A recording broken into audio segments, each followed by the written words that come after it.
Hello साथियों, नमस्कार। मैं ज्ञानेंद्र सिंह आप सभी का एक बार फिर से स्वागत करता हूं गैलेक्सी क्लासेस में। सभी को राम राम, राधे राधे, सत श्री अकाल, आदाब। कैसे हैं मेरे प्यारे बच्चों?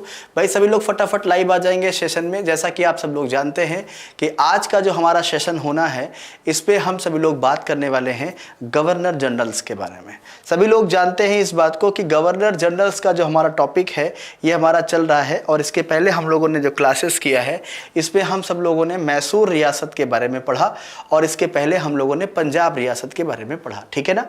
तो इसके बीच में अगर आप देखेंगे कि जो हमारे गवर्नर जनरल्स रहे हैं, जो भारत के गवर्नर जनरल रहे हैं, उनके बारे में कुछ महत्वपूर्ण बातें आज हम लोग यहाँ पे डिस्कस करने वाले हैं। ठीक है, तो चलिए सभी लोग जुड़ते हैं आज के सेशन में।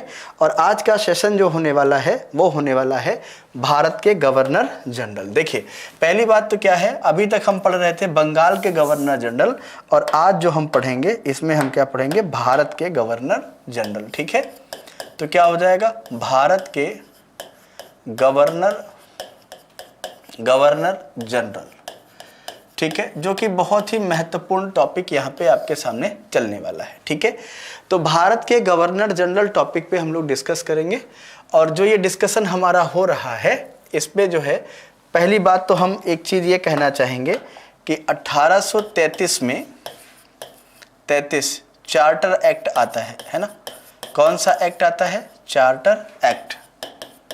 ये एक्ट आता है, और इस एक्ट में कुछ महत्वपूर्ण बातें थी, उसके बारे में हम बात करेंगे, फिर आपको समझ में आ जाएगा।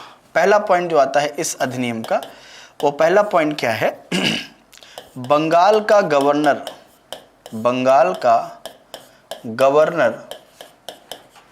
जनरल अब भारत का गवर्नर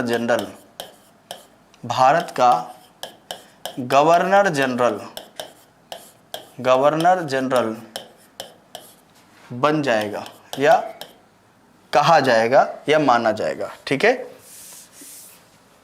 माना जाएगा, ये इस अधिनियम में कहा गया, पहला पॉइंट। ठीक है, तो पहला पॉइंट क्या कहा गया, बंगाल का गवर्नर जनरल अब क्या कहा जाएगा, भारत का गवर्नर जनरल। तो इस हिसाब से आप देखेंगे तो क्या आ जाएगा आपसे, लॉर्ड विलियम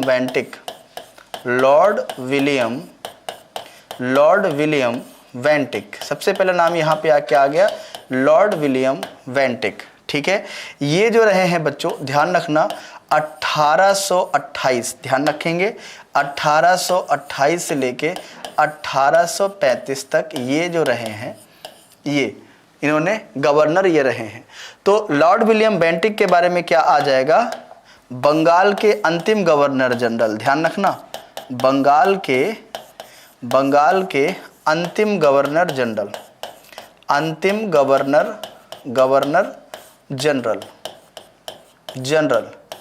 तथा भारत के पहले गवर्नर जनरल।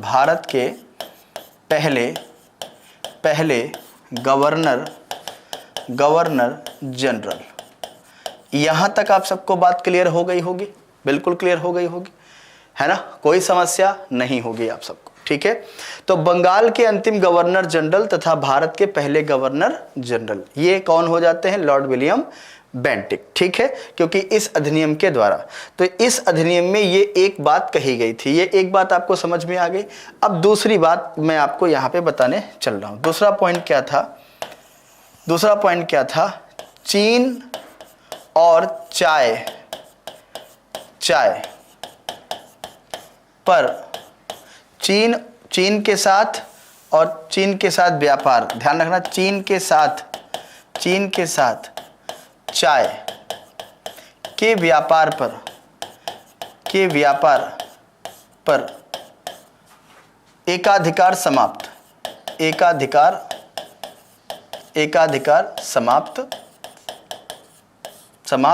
तथा व्यापार पर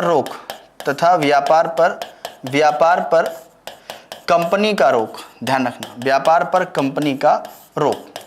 अब कंपनी का यहाँ पे व्यापार पर रोक लगा दिया गया, तो सिंपल सी बात है, कलकत्ता में सबसे पहले ध्यान रखना, यहाँ पर क्या हुआ, भारत में दो जगह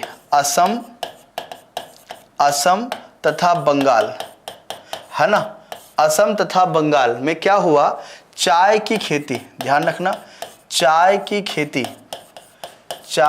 खेती की शुरुआत यहां से हो जाती है, शुरुआत होती है। और बच्चों एक बात का ध्यान रखना, टी बोर्ड जो बनाया गया, ध्यान रखना, टी बोर्ड जो बनाया गया वो बनाया गया 1834 में। इस बात का ध्यान रखना, ये बनाया गया कहाँ, कलकत्ता में। कहाँ बनाया गया, कलकत्ता में। इस बात का सब लोग ध्यान रखेंगे, कहाँ बनाया गया, कलकत्ता में बनाया गया।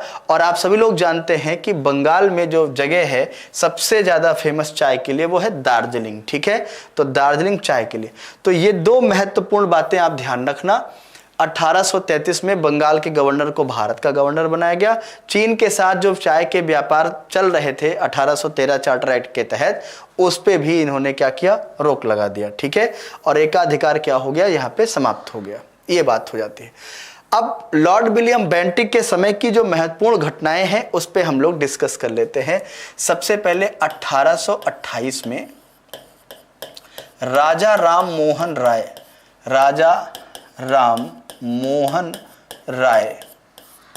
राय ने ब्रह्म समाज, ध्यान रखना, ब्रह्म समाज की स्थापना की, ब्रह्म समाज की क्या की, स्थापना की, ध्यान रखेंगे इस बात का।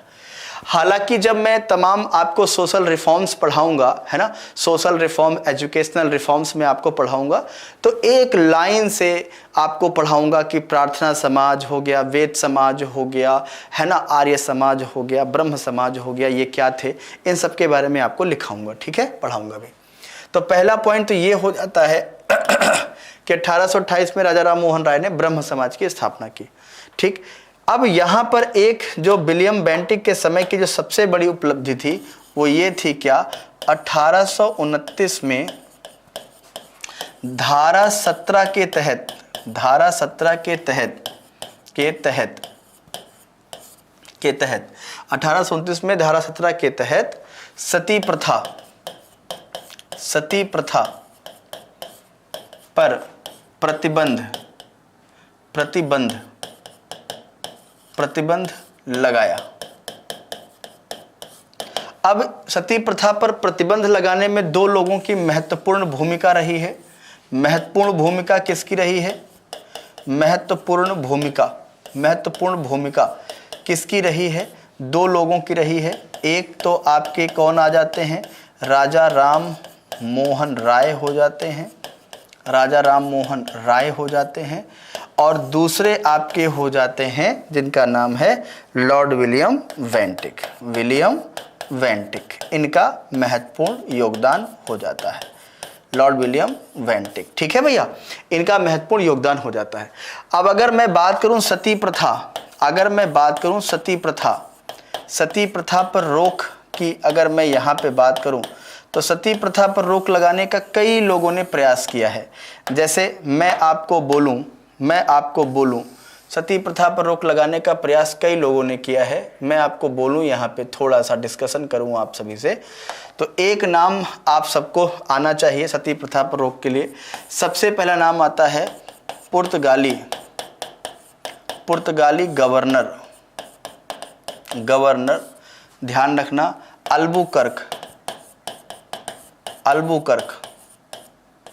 अल्बुकर्क ने गोवा में रोक लगाई। ये क्वेश्चन आता है कि सबसे पहले कौन रोक लगा रहा है। दूसरा क्या है, अकबर ने इस प्रथा पर रोक लगाने का प्रयास किया,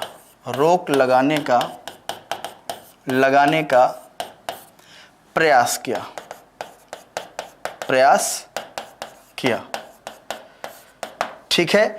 और तीसरा क्या आ जाएगा, गुरु अमरदास, ध्यान रखना, गुरु अमरदास, ये तीसरे गुरु हैं भैया, गुरु अमरदास ने प्रयास किया।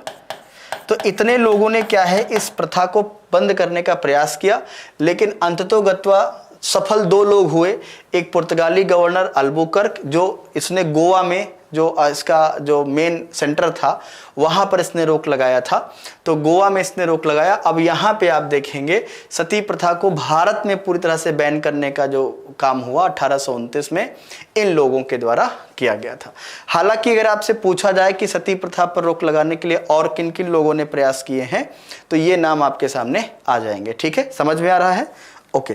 अब आप सब लोग देख रहे होंगे तो 2 चीज़ों का हमने यहाँ पे डिस्कशन कर लिया है। एक तो ये व्यापार को लेके बात हुई है, और दूसरा है आपका जो है ब्रह्म समाज, और तीसरा जो है ये आपका सती प्रथा पर प्रतिबंध लगाना। ठीक है, ये पॉइंट आपको समझ में आ गया। चलिए, अब यहाँ से मैं थोड़ा सा आगे बढ़ना चाह रहा हूँ, और आगे मैं डिस्कशन करूँगा किसके बारे में?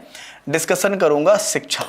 ध्यान रखना, शिक्षा में सुधार। ध्यान रखना, शिक्षा में सुधार।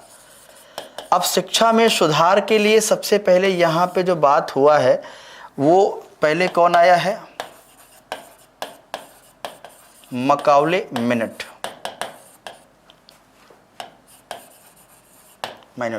ठीक है, मैकॉले स्मरण पत्र, मैकॉले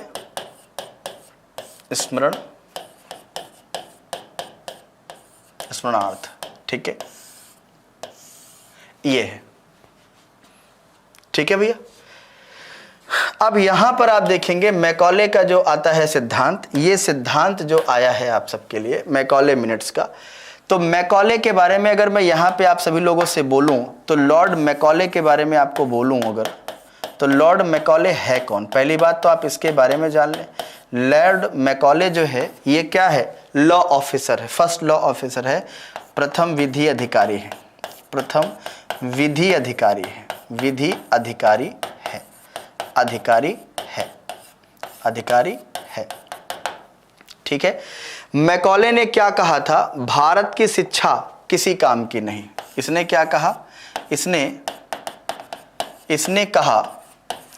कहा भारत की शिक्षा किसी काम की नहीं है, किसी काम की नहीं है। इसने कहा भारत और अरब के सभी शास्त्र, ध्यान रखना, भारत और अरब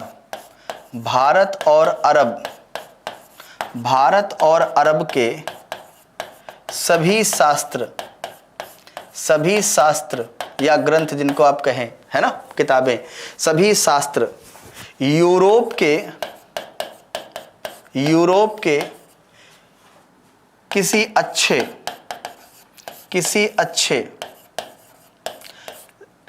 अच्छे लाइब्रेरी की आलमारी के एक तख्ते के बराबर भी नहीं है, बराबर भी नहीं है। ये कौन कह रहा है? लॉर्ड मैकॉले कह रहा है। ये कौन कह रहा है भैया? लॉर्ड मैकॉले कह रहा है। इस बात का ध्यान रखना। कौन कह रहा है? Lord Macaulay. जरा सोचना, ये क्या कह रहा है कि यूरोप में कोई एक लाइब्रेरी है, कोई भी एक लाइब्रेरी है, उस लाइब्रेरी के एक अलमारी के एक तख्ता जहां रैक जिसको बोलते हैं, तख्ता मतलब रैक, उस रैक की कीमत उतनी है जितनी भारत और अरब के सभी शास्त्र की है। सोचिए, मतलब इसने क्या कहा? मतलब इसने ये कहा कि भारत की शिक्षा किसी काम की नहीं है। ये देखिए, किसी काम की नहीं है। इसने कहा भारत और अरब के सभी शास्त्र यूरोप के किसी अच्छे लाइब्रेरी की अलमारी के एक तख्ते के बराबर भी नहीं है। सोचिए कितनी, मतलब कितनी घृणा है इसको भारत की सभ्यताओं से। ध्यान रखना, मैकॉले ने क्या किया? अंग्रेजी शिक्षा के लिए, ध्यान रखना,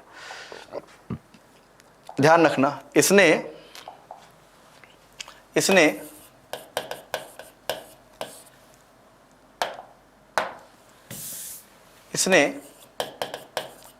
शिक्षा को या शिक्षा में अंग्रेजी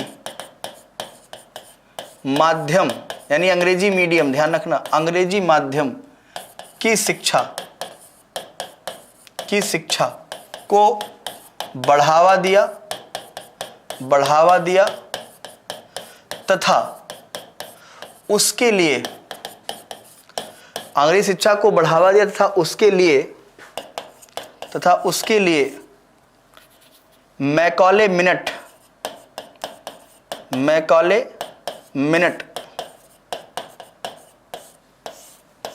का प्रस्ताव 7 फरवरी 1834 को दिया।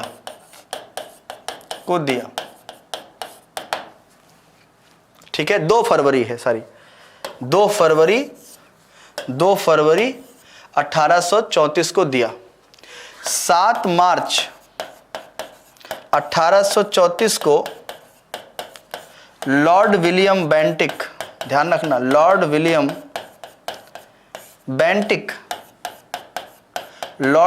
बेंटिक ने इस व्यवस्था को स्वीकार किया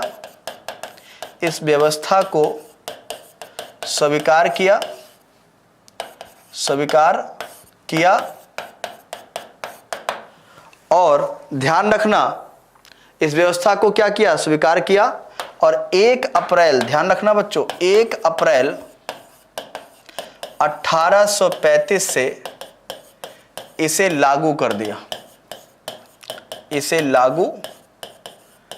दिया। अब आपके समझ में आ गया होगा कि ये 1 अप्रैल से जो ये व्यवस्था लागू की गई है 1835 वाली, ये 1 अप्रैल 1835 से व्यवस्था लागू कर दिया गया। इसका मतलब ये था कि हम अंग्रेजी शिक्षा दें, अंग्रेजी माध्यम से शिक्षा दें और भारत की जो शिक्षा है वो किसी काम की नहीं। अब इसी को कहते हैं पाश्चात्य शिक्षा, ध्यान रखना, पाश्चात्य शिक्षा। अब इसमें 2-3 लोगों का मैं नाम लेना चाहूंगा, जैसे एक नाम आ जाएगा राम मोहन राय, रविंद्रनाथ टैगोर,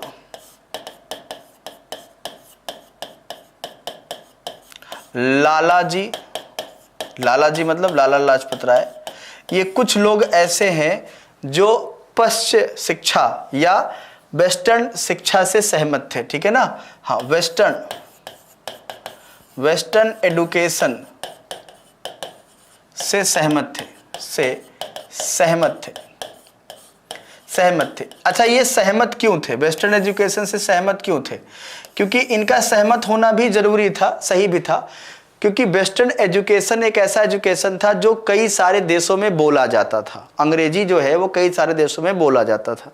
इसके पीछे एक बहुत बड़ा कारण ये है कि अंग्रेजों ने कई देशों पे शासन किया, तो जहां जहां शासन किया वहां अंग्रेजी का विस्तार किया। तो नंबर 1 पॉइंट तो ये हो गया कि अंग्रेजी क्या था, वो एक ग्लोबल लैंग्वेज बन चुका था, नंबर 1। नंबर 2 ये था कि भारत की जो शिक्षा थी, अगर मैं बात करूं 19वीं शताब्दी के आसपास की, तो भारत की शिक्षा क्या थी, बस केवल और केवल पूजा पद्धति तक रहकर सिमट गई थी।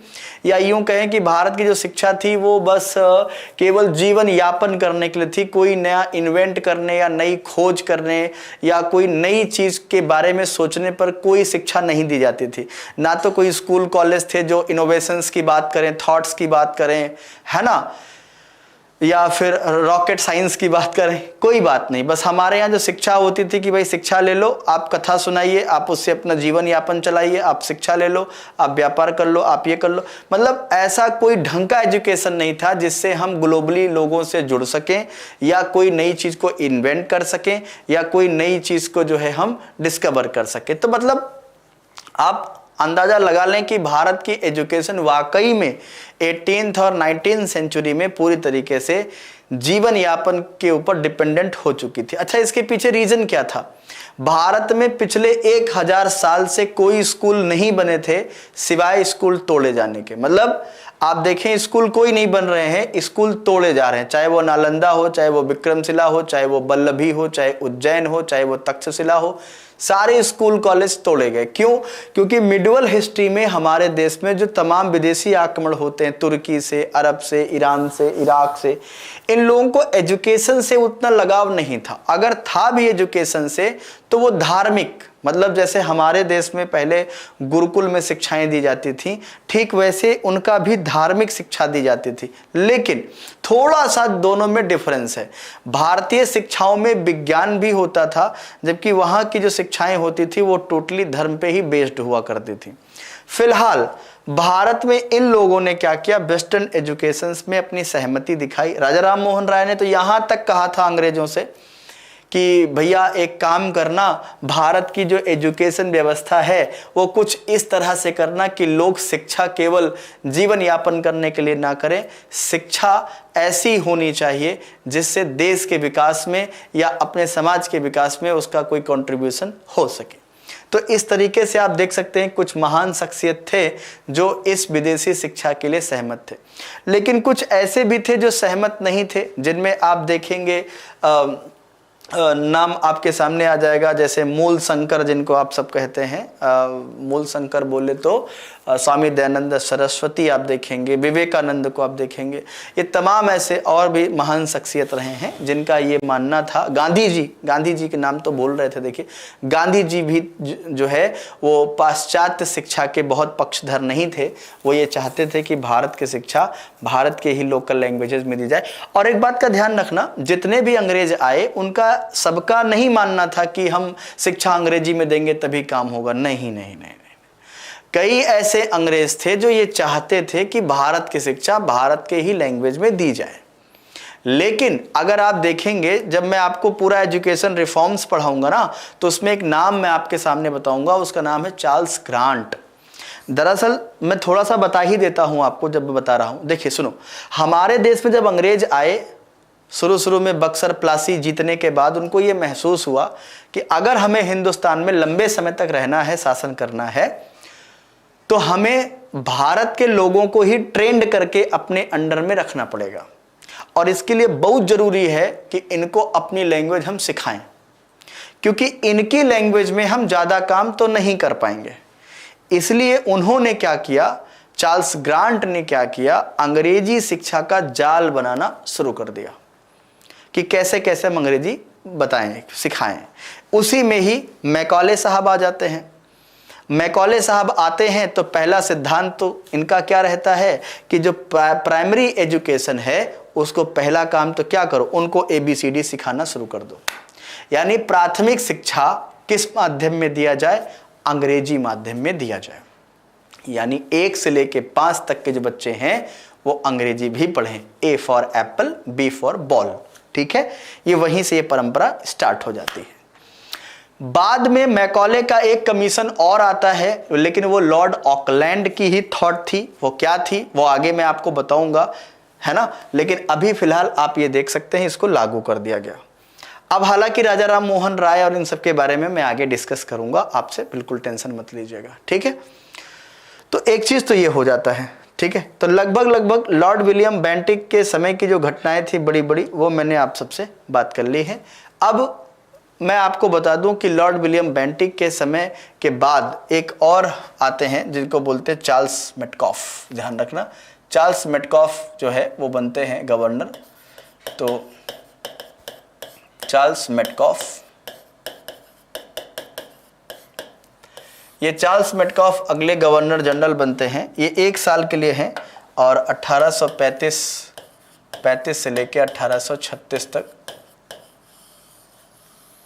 और इनको हम क्या बोलते हैं, प्रेस का मुक्तिदाता कहते हैं। इनको क्या कहते हैं, प्रेस का मुक्तिदाता, प्रेस का मुक्तिदाता, मुक्तिदाता, प्रेस का मुक्तिदाता कहते हैं। दरअसल उस समय क्या हुआ था, वर्नाकुलर प्रेस एक्ट जो था, एक जो आएगा भी 1878 में, उससे पहले भी क्या हुआ था, प्रेस पर प्रतिबंध लग गया था।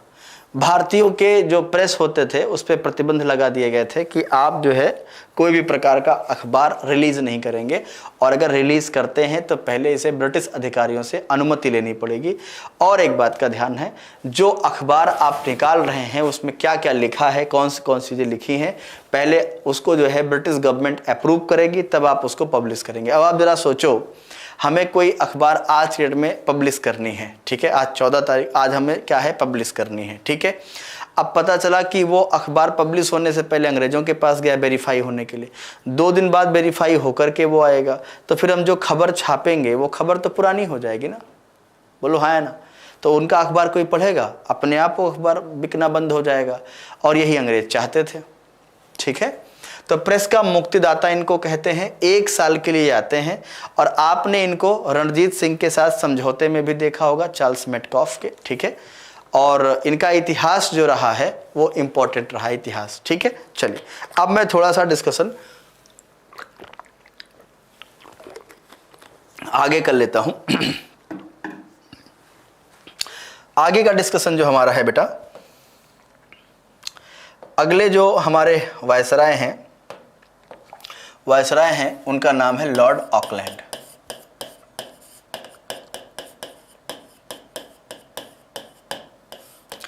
वायसराय नहीं, माफ कीजिएगा, मुंह से वायसराय निकल गया है। अगले गवर्नर जनरल 1836 से लेकर 1842 तक ये हमारे क्या है, वायसराय। इनके समय की एक घटना मैं आपको बताना चाह रहा हूँ। वो घटना थोड़ा सा है ना, थोड़ा सा है लंबा चौड़ा, लेकिन मैं उसको शॉर्ट में करके बताना चाह रहा हूँ। लॉर्ड ऑकलैंड के समय की सबसे पहली तो एक घटना आप लोग नोट कर लें। इन्होंने क्या किया था, शेर शाह सूरी मार्ग का नाम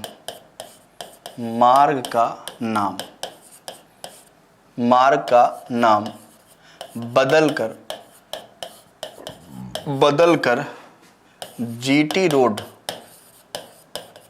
किया।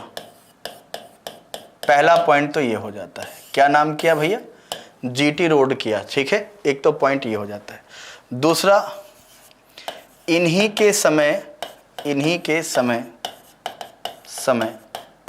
1839 में राजा रणजीत सिंह की मृत्यु हुई। ठीक है, राजा रणजीत सिंह की क्या हुई, मृत्यु हुई। ये 2 बातें आपको पता होगी, नहीं पता है तो आप जान लीजिए, 2 बातें आपके सामने आ जाती लॉर्ड ऑकलैंड। अब आपको याद होगा, मैंने कहा था ना कि मैकॉले का एक एजुकेशन से जुड़ा हुआ प्लान और आने वाला है, क्योंकि मैकॉले का एक प्लान तो आप लोगों ने देख लिया। एक प्लान क्या था, मैकॉले मिनट्स स्मरणार्थ जिसको कहते हैं, स्मरणार्थ, मैकॉले स्मरणार्थ। इसका मतलब ये हुआ कि मैकॉले ने प्राथमिक शिक्षा में अंग्रेजी विषय को माध्यम बनाए जाने की बात की थी, और इसके 1 अप्रैल 1835 को लागू कर दिया गया। ठीक, ये बात समझ में आ गई। लॉर्ड ऑकलैंड की शिक्षा में जो सुधार रही है, शिक्षा से संबंधित जो सुधार रहा है, शिक्षा संबंधी सुधार क्या रहे हैं इनके साथियों, एक बात का ध्यान रखना, इनके शिक्षा संबंधी सुधार में क्या रहा है, इनकी एक विचारधारा रही है। ऑकलैंड, ध्यान रखना, ऑकलैंड की एक विचारधारा, ऑकलैंड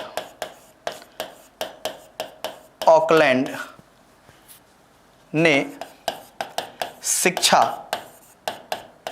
का प्रस्ताव, ऑकलैंड के शिक्षा प्रस्ताव।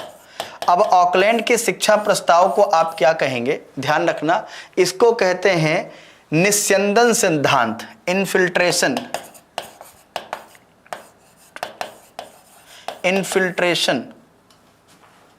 इन्फिल्ट्रेशन थ्योरी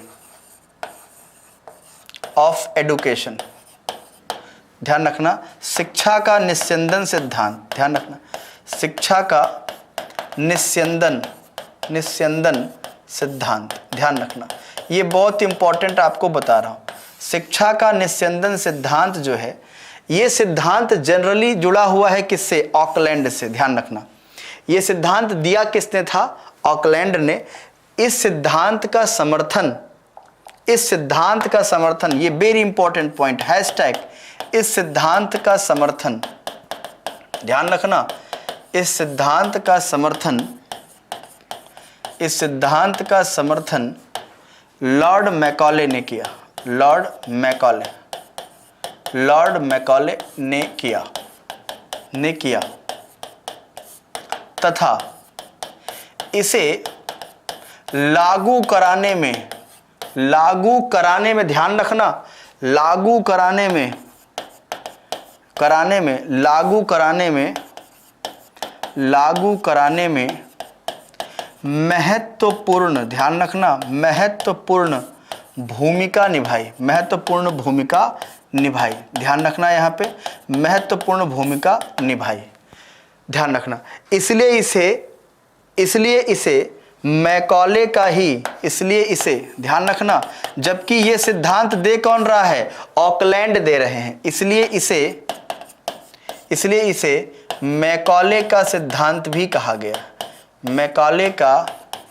मैकॉले का सिद्धांत भी कहा गया, सिद्धांत भी कहा गया। साथियों दरअसल इसमें था क्या, अब आप एक बात ध्यान रखना, निस्यंदन का सिद्धांत, अब ध्यान रखना यहाँ पे, ये सिद्धांत ऑकलैंड के ही मन के प्रस्ताव में आया, यानी मन में आया, और इन्होंने इसको प्रेजेंट किया। बाद में इसका समर्थन जो है मैकॉले ने किया, और बाद में मैकॉले ने इसको लागू कराने के लिए अपना जी जान लगा दिया। मैकॉले बहुत लंबे टाइम तक इंडिया में रहने वाला है, ध्यान रखना, अभी है ना, 20-25 साल तक ये इंडिया में रहता है। अब आप यहाँ पे देखें निस्यंदन सिद्धांत क्या है, ध्यान रखो, निस्यंदन सिद्धांत क्या है साथियों, निस्यंदन सिद्धांत क्या है? शिक्षा छन छन कर, शिक्षा छन छन कर लोगों तक पहुंचे, शिक्षा छन छन कर लोगों तक पहुंचे। इसका क्या मतलब है? मतलब छन छन कर लोगों तक पहुंचे, ये क्या मतलब है? कोई छन्नी लगी हुई है क्या? नहीं, देखिए ध्यान से, निस्यंदन सिद्धांत का, निस्यंदन का मतलब होता है छन्ना, ठीक है ना। अब शिक्षा कैसे छनेगी भाई? मैकॉले ने, ऑकलैंड ने क्या दिमाग लगाया कि देखिए, जैसे कोई एक गांव है और एक गांव में मान लीजिए 1000 लोग रहते हैं। अब 1000 में कम से कम कुछ नहीं तो 200-300 लोग ऐसे होंगे जो पढ़ने वाले होंगे, लेकिन हमें तो सबको शिक्षित करना है, कम से कम अपना नाम लिखना बोलना ये जानते रहें। क्लियर है? तो मोटा मोटी बात मान ले कि 1000 लोगों को पढ़ना है, ठीक है, चाहे वो बालक हो, चाहे वो युवा हो, चाहे वो प्रौढ़ हो, चाहे वो वृद्ध हो। बहुत वृद्ध हो तो छोड़ दो, प्रौढ़ तक ले लो, 40 साल 45 साल तक, ठीक, हमें शिक्षा करना है। अब ऐसे 1000 लोगों को शिक्षा देने के लिए हमारे पास स्कूल होने चाहिए, तमाम टीचर्स होने चाहिए। अब ऐसे में उन लोगों ने सोचा कि इसमें खर्चा बहुत ज्यादा है, और अगर हम यही काम करते रहेंगे तो हमारा काम डाइवर्ट हो जाएगा, और जो हम काम करने आए हैं उसमें हम फेल हो जाएंगे। ऐसे में इन लोगों ने दिमाग लगाया कि अगर गांव की आबादी, समझा रहा हूं मैं आपको, ध्यान रख, गांव की आबादी 1000 है, तो एक काम करो, इनमें से 10 लोगों को, 10 लोगों को शिक्षित करो, शिक्षित करो, ध्यान रखना, 10 लोगों को शिक्षित करो। यही लोग बाकी को शिक्षित करेंगे, बाकी को शिक्षित करेंगे। इसका मतलब क्या हुआ? शिक्षा छन छन के लोगों तक पहुंचे। समझ में आया कि 10 लोगों को हम पढ़ाएंगे, या 2 लोगों को पढ़ाएंगे, या 1 लोगों को पढ़ाएंगे, वो एक आदमी इन सबको जाके पढ़ाएगा, ठीक है। तो शिक्षा 10 लोगों तक हम पहुंचाएंगे, वो 10 लोग 1000 लोगों तक पहुंचाएंगे, और वो 1000 लोग 10,000 लोगों तक पहुंचाएंगे। ऐसे में क्या होगा, ये शिक्षा जो है छन छन कर लोगों तक पहुंच जाएगी। समझ गए होंगे आप सब लोग। अब जो इसमें शिक्षित हो जाएगा, 1000 में जो शिक्षित होगा, जो शिक्षित हो जाएगा, जो शिक्षित हो जाएगा, उसे द्वितीय श्रेणी, द्वितीय यानी कि सेकंड क्लास,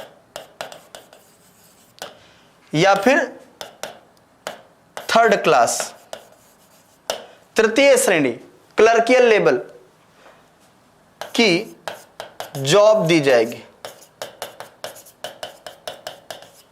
मतलब द्वितीय श्रेणी का मतलब सेकंड क्लास का मतलब एसडीएम बना दिया जाएगा, तहसीलदार बना दिया जाएगा। और थर्ड श्रेणी में क्या है, दरोगा बना दिया जाएगा, इंस्पेक्टर बना दिया जाएगा, क्लर्क बना दिया जाएगा, है ना। अब आप जरा सोचना, कोई एसडीएम बन गया शिक्षा लेके, और भारत की मानसिकता शुरू से रही है कि अगर मैं पढ़ लिख लिया हूं तो कोई और पढ़ लिखने ना पाए, क्योंकि मैं पढ़ लिख के नौकरी करूंगा, बाकी लोग भी पढ़ लिख लेंगे, वो भी नौकरी करेंगे, तो हमारे यहां गुलामी कौन करेगा। ये एक मानसिकता भारत में बहुत पहले से चली आ रही है, और ये खत्म होना बहुत जरूरी है, क्योंकि जब लोग पढ़ेंगे, लोग शिक्षित होंगे, तो देश आगे बढ़ेगा, समाज आगे बढ़ेगा। यहां पे भी वही बात है, अभी तक भारत में धर्म के नाम पर लोग बटे हुए थे, जाति के नाम पे बटे हुए थे, फलाना ठाकुर साहब हैं, पंडित जी हैं, वैश्य हैं, ये हैं, वो हैं, फलाना है, शूद्र हैं, बटे हुए हैं सब।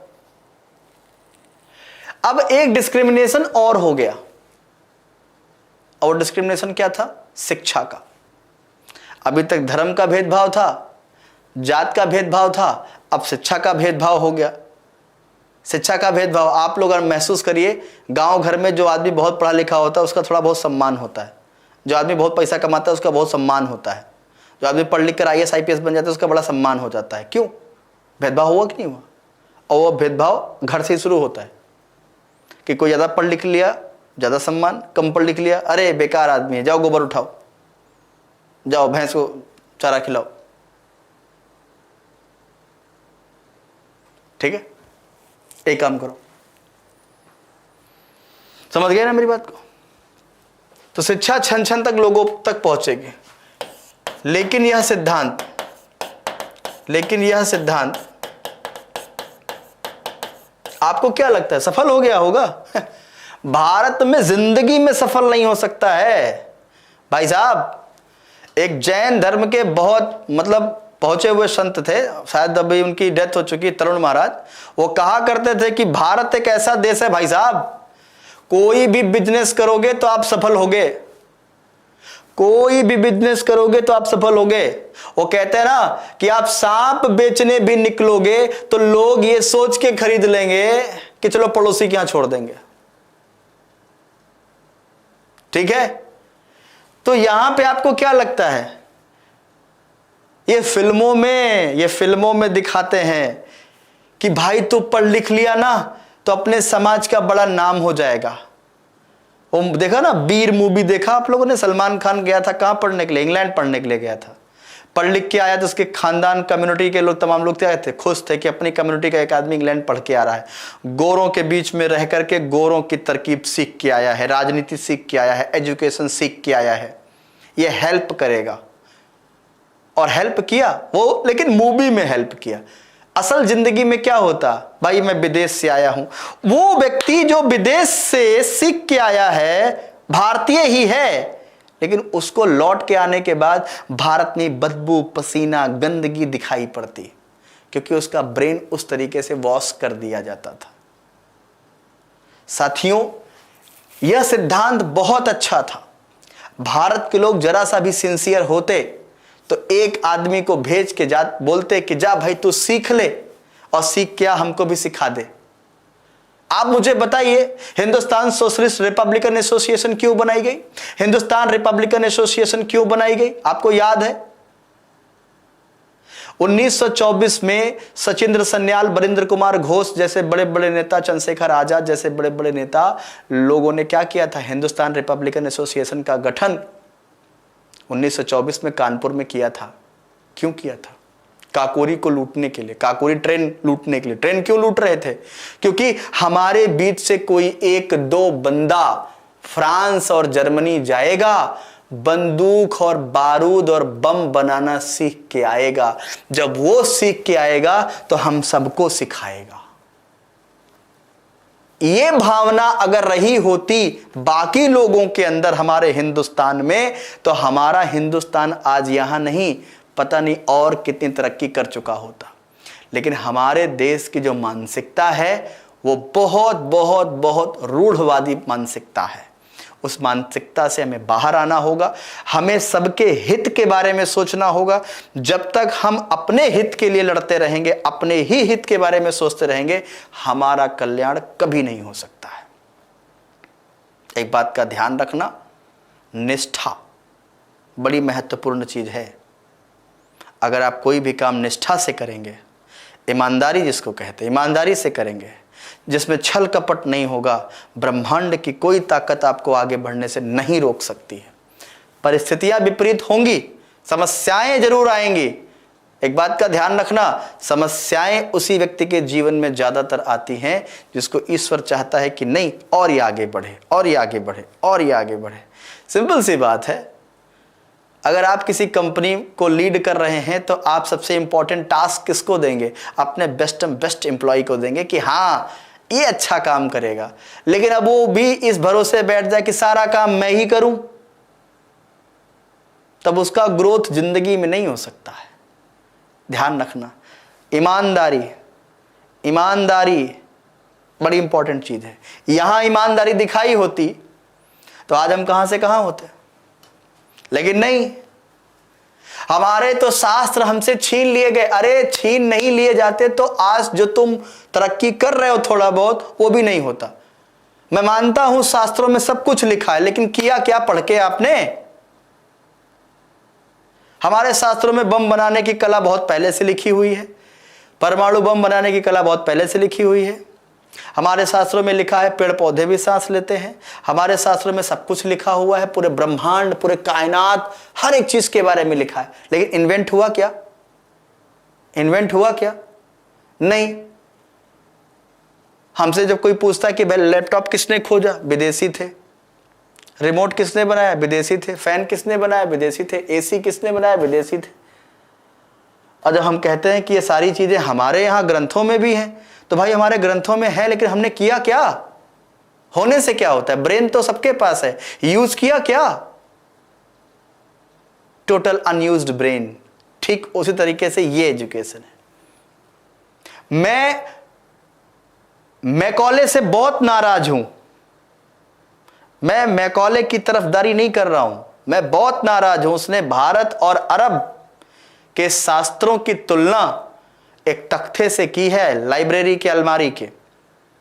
मैं इसकी घोर निंदा कर रहा हूं, मैं बिल्कुल इस पक्ष में नहीं हूं। उसने तुलना ऐसी की, लेकिन जब भारत के लोग कुछ सीखना ही नहीं चाहते हैं तो तुलना करना मुझे लगता है कि सही भी है। चलिए, तो लेकिन यह सिद्धांत क्या हुआ? सफल नहीं हुआ। यह था निस्यंदन सिद्धांत, पूरी तरीके से फेलियर हो गया कि आप एक आदमी को सिखाओगे, वही आदमी शिक्षित होकर वही नौकरी करेगा, फिर वो अपने बेटे को ही सिखाएगा, किसी और को नहीं सिखाएगा। इसीलिए आप देखिए, बढ़ईगिरी, बढ़ई कौन होता था? खानदानी।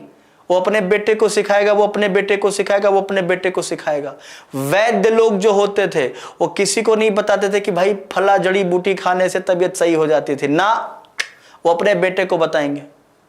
खानदानी पेशा होता था, खानदानी। बढ़ई का खानदानी होता था, वैद्य का खानदानी होता था, कुम्हार का खानदानी होता था। ये सारे के सारे पेशे क्या थे? लोहार का क्या खानदानी पेशा होता। किसी को सुख सिखाना ही नहीं चाहते। आज के तरीके से कोई यूनिवर्सिटी कॉलेज नहीं था जहाँ IIT पढ़ाई जाती हो, जहाँ पे CPMT तैयारी कराई जाती हो, जहाँ पर आपको मेडिकल साइंस पढ़ाया जाता हो, जहाँ पे आपको हिस्ट्री ना, ऐसा तो था ही नहीं। खानदानी चलता था। हाँ, वैद्य जी आए, वैद्य जी का पूरा खानदान वैद्य है। सेनापति है, पूरा खानदान सेनापति ही है।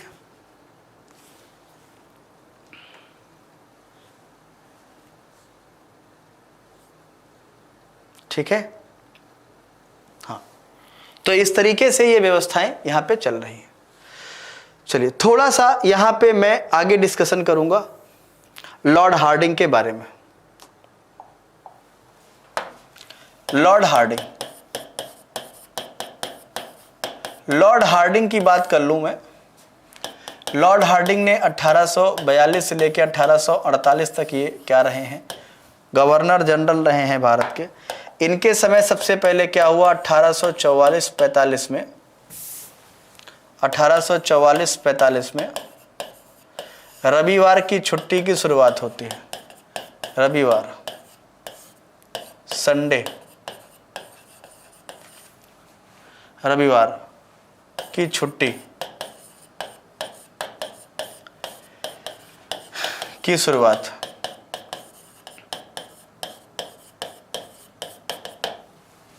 और इनके समय की जो सबसे बड़ी उपलब्धि थी वो ये थी कि 1846 प्रथम आंग्ल सिख युद्ध, प्रथम आंग्ल सिख युद्ध, सिख युद्ध, ठीक है, प्रथम आंग्ल सिख युद्ध। पंजाब सेना कमांडर जो थे, सेना का प्रमुख, सेना का प्रमुख पंजाब में कौन था, वो था लॉर्ड गफ, लॉर्ड गफ, ठीक है। पंजाब के राजा कौन थे, पंजाब के राजा कौन थे, दिलीप सिंह। ध्यान रखना, यहां पर क्या हुआ, इस पहले युद्ध में क्या हुआ, लाहौर की संधि, लाहौर की संधि हुई। और क्या हुआ, 1.5 करोड़ रुपए, 1.5 करोड़ रुपए का जुर्माना, जुर्माना, जुर्माना लगा, ठीक है। ध्यान रखना, ये उपलब्धि थी लॉर्ड हार्डिंग के समय की। इसके बाद अब हम बात करेंगे लॉर्ड डलहौजी, जो कि बहुत इंपॉर्टेंट है, लेकिन लॉर्ड डलहौजी के बारे में आज हम लोग बात नहीं करेंगे, इसके बारे में हम लोग बात करेंगे कल, लॉर्ड डलहौजी, ठीक है। ये हो गया आगा हमारा नेक्स्ट टॉपिक, ठीक है। तो नेक्स्ट टॉपिक में हम लोग पढ़ेंगे लॉर्ड डलहौजी के बारे में। आज इतना ही, फिर मिलते हैं आप सभी लोगों से, कब मिलते हैं, कल, ठीक है। ओके, राम राम, जय हिंद।